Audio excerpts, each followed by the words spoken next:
Hello aspirants, welcome back to Focus Prep Daily Current Affairs session. So this is the PDF from where we will today understand all the important concepts and everything, okay, every English term, everything I will explain, okay.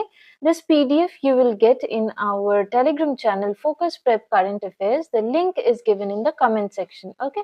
So if you are new, go to the comment section, click on the link and join the Telegram channel to get this PDF. Every day invest around just 20 to 30 minutes, okay, in current affairs, and that will be enough, okay. You will not have to worry before your exam.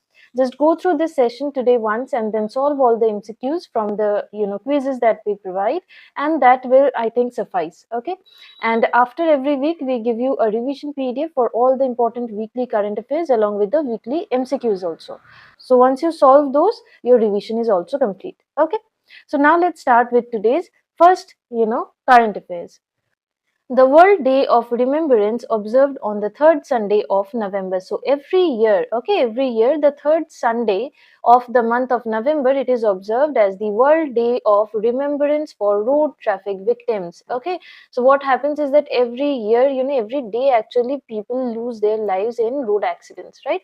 So millions of lives are lost, or severely affected in every year. Okay, so to observe that, to honor these victims, this day is observed, okay. Now more important will be these static GKs, okay. Static GKs are very important for your exams. So these static GKs, these are very important. Let's discuss those first.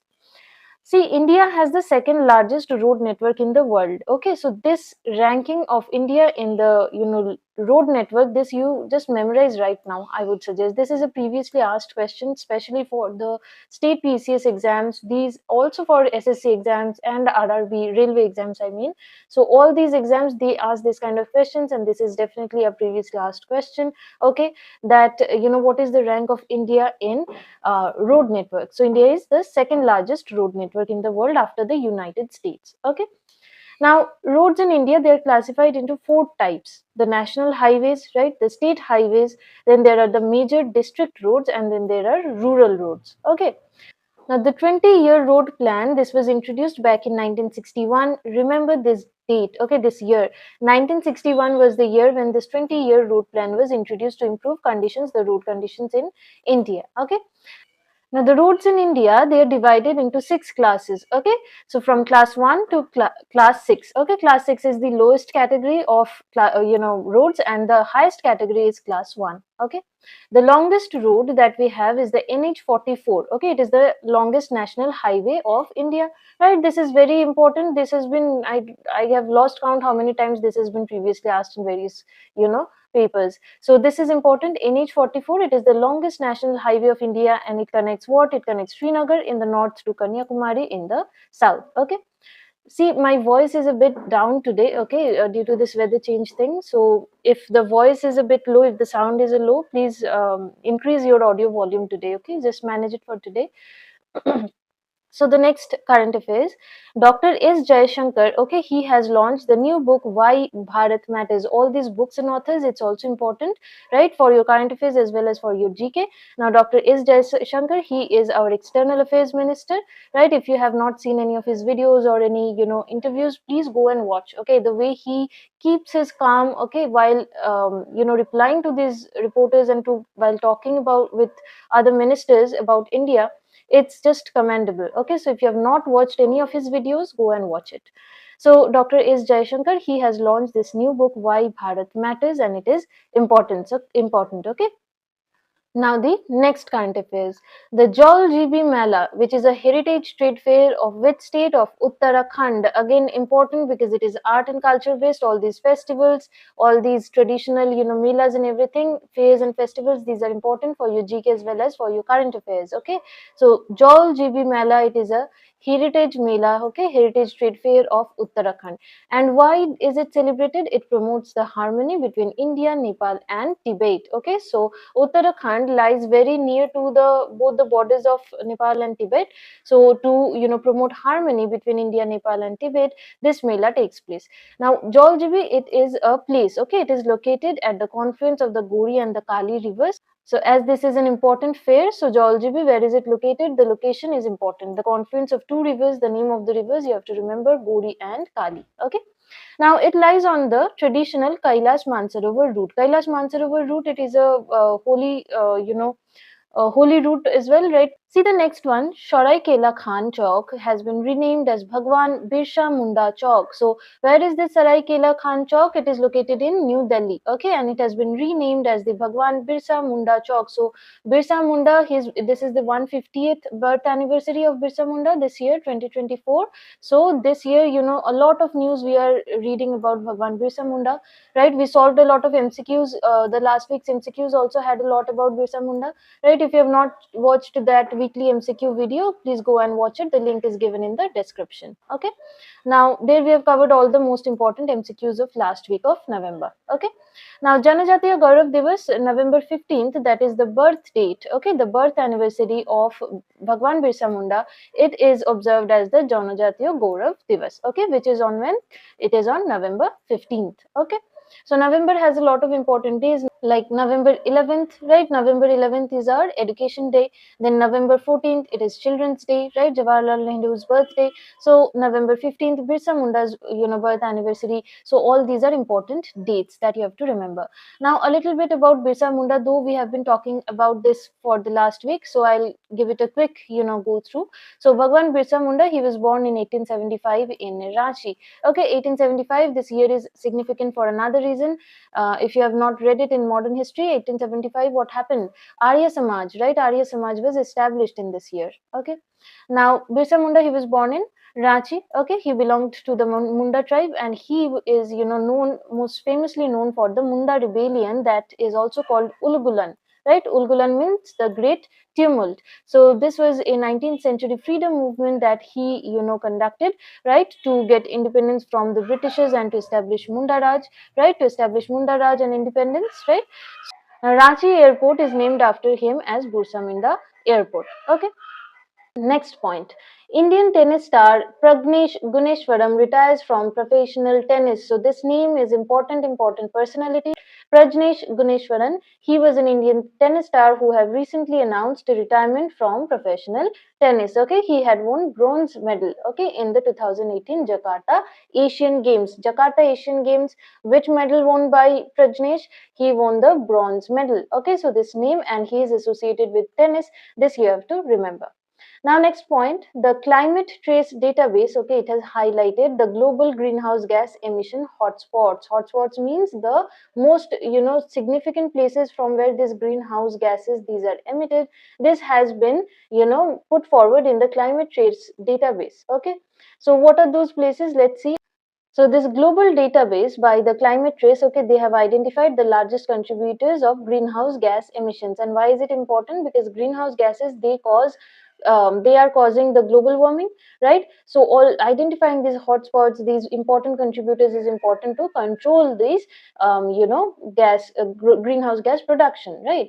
Now Shanghai, it has ranked the most polluting city, followed by Tokyo and New York. So the more developed, you can see, the more developed a particular city, a particular country is, more polluted they are. Shanghai, they have ranked the most polluting city. Okay, and after that there is Tokyo, okay, in Japan, and then there is New York of USA. Okay, so these are the top 3 greenhouse gas producers. Okay, worst polluting site, the Permian Basin in Texas is the world's, single individual site which is the most polluting site. Okay, so probably there's some industries definitely here. So this is the most polluting site, Permian Basin in Texas. Now if you don't get a current affairs question, you can get a static GK kind of question where you might be asked where is Permian Basin located, and you'll be given options, and you will think that how are they asking these random GKs, how am I supposed to remember everything, okay, where every place is. So that is not how GKs are asked. GKs are asked from these current affairs only. So if any news, any topic is in the news,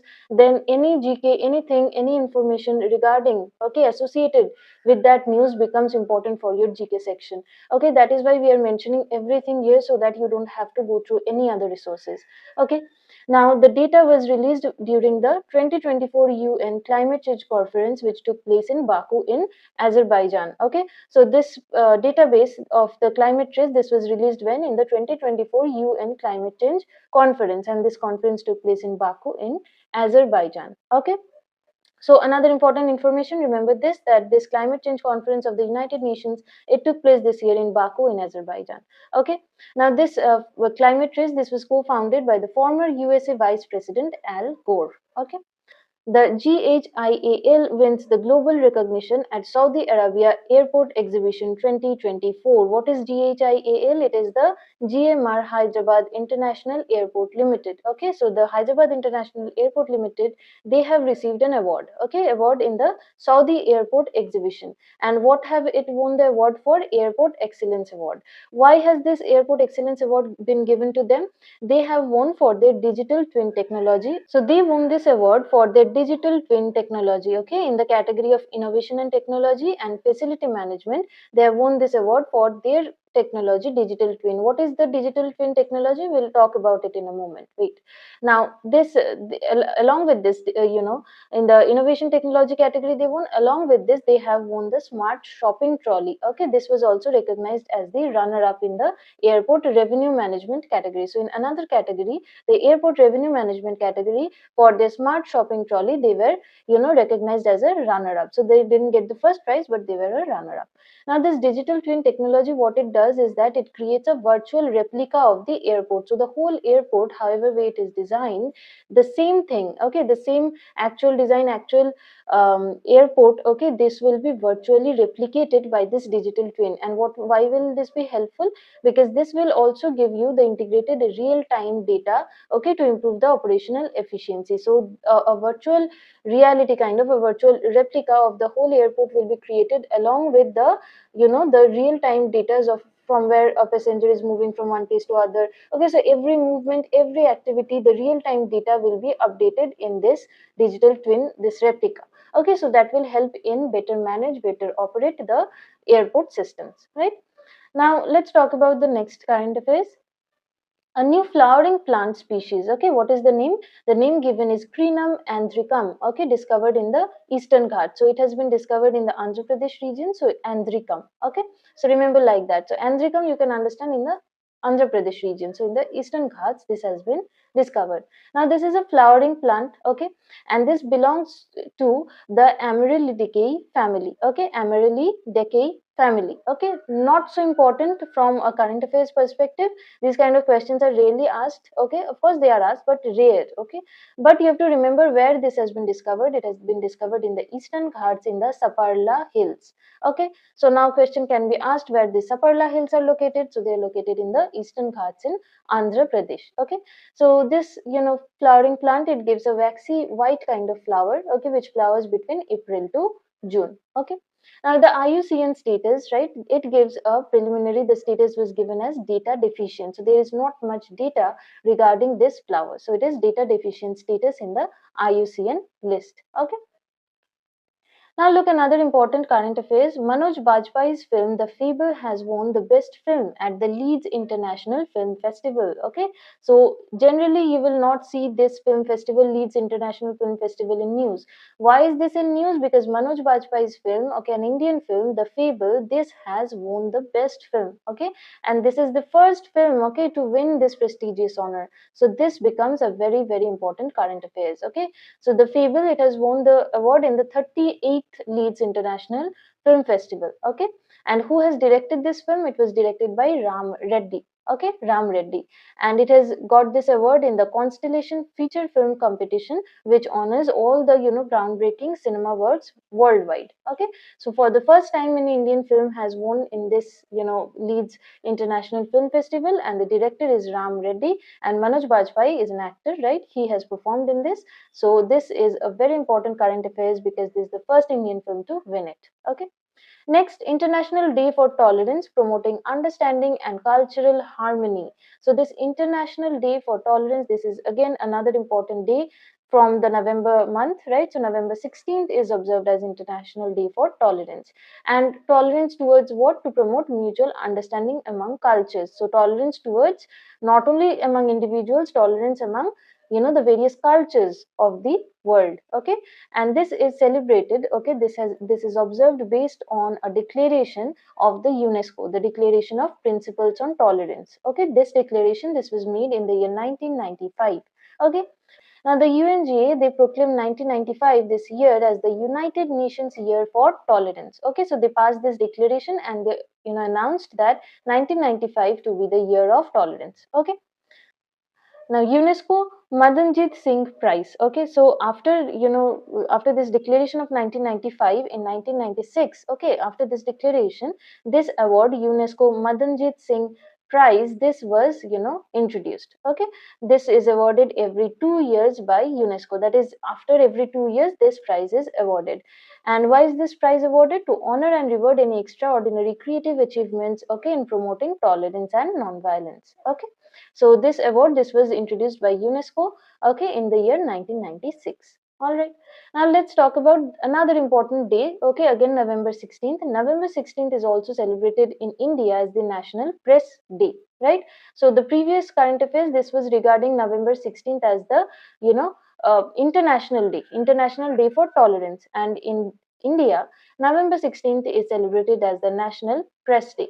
Okay, so this is again important, very important current affairs. Okay, so this day commemorates the Press Council of India, the establishment of Press Council of India in the year 1966. Again, very, very important year. Okay, so 1966, in 1966, the Press Council of India, this was established. Okay, so to commemorate that, this day is observed as National Press Day.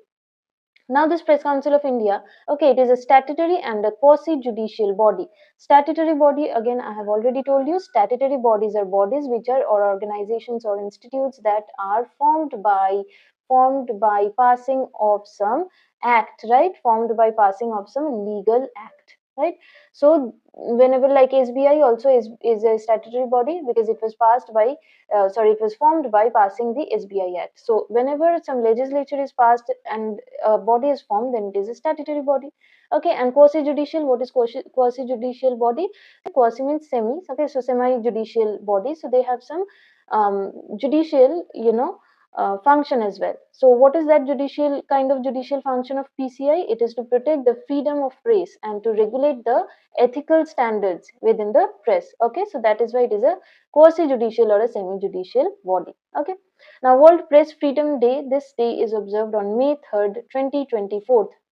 As it is related with this news, so we have given it here.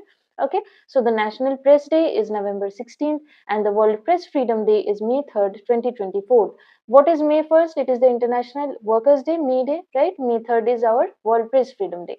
Okay, now 2024 Press Freedom Prize, this was given to the Palestinian journalists covering the Gaza. Okay, the situation in Gaza. They have been named as the laureates for the 2024 UNESCO Gilmore Cano World Press Freedom Prize. So this prize is given every year for the commendable workers that these journalists they do in covering and giving us the news. So you know how turmoil is going on in Gaza, right?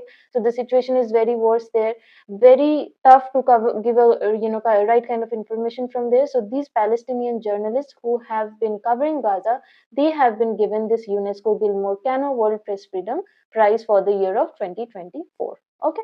Now this World Press Freedom Index, this is another, you can say, related information, related news, current affairs. So we have given it here. Now, every year World Press Freedom Index is released, and India this year for 2024 they have ranked 159th out of 180 countries. Okay, so 159th out of 180 countries. This is the rank of India. And which organization they produce this World Press Freedom Index? It is the Reporters Without Borders. This is again very, very important, has been asked and will be asked. Okay, so this is important. Who releases this World Press Freedom Index? The Reporters Without Borders. Okay, it is a French non-governmental organization. So remember, Reporters Without Borders, this is a French non-governmental organization. Okay. Now, who has topped this index? Norway. Okay. Generally, we see that these kind of countries, right, the Norway, Iceland, or Finland, they only rank in the World Press Freedom Index or Happiness Index. So Norway ranked first in the World Press Freedom Index. Okay, so that is all the current affairs that there was. Go and join the Telegram channel to download the PDF and all the quizzes. Okay, and if you think you're benefiting from our classes, then please subscribe to the YouTube channel as well and share it with your friends. Okay, so we can keep on providing you with these quality materials that we are trying to provide. Okay, if you have any doubts, please comment it in the comment section, or if you have any feedback, okay, let us know. If you're benefiting from it, that also let us know in a comment, okay, so that way it will keep us motivated to provide you with all these materials, right? So that is all for today. Thank you, everyone.